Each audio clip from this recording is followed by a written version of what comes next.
Hi అండి, welcome to lazy అమ్మాయి kitchen.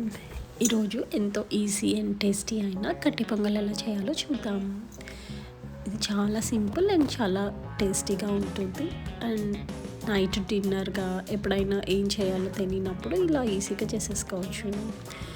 దీనికోసం ముందుగా ఒక గ్లాస్లో నేను ఆ గ్లాస్ క్వాంటిటీ తీసుకుంటున్నాను రైస్ అండ్ పెసరపప్పు కలిపి.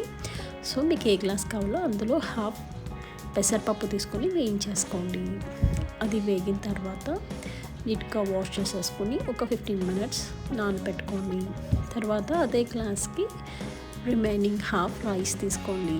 అవి కూడా వాష్ చేసి ఒక 10 to 15 minutes నానబెట్టేసుకోండి.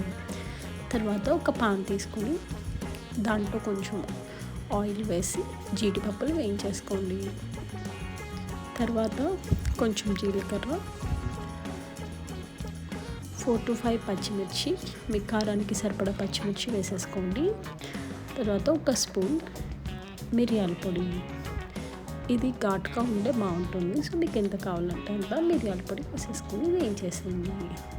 తర్వాత మనం ఆల్రెడీ నానబెట్టుకున్న పెసరపప్పు మరియు బియ్యం వేసి మనం ఒక గ్లాస్ క్వాంటిటీకి 4 glasses వాటర్ పోసుకోండి.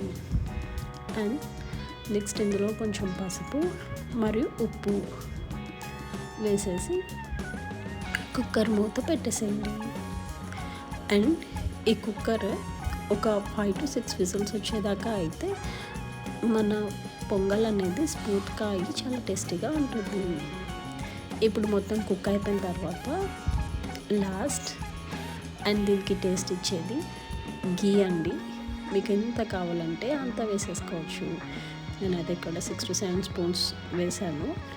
సో మీరు నెయ్యి ఎంత వేసుకుంటే అంత బాగుంటుంది. అంతేనండి, ఎంతో ఈజీ అయిన కట్టి పొంగల్ రెడీ.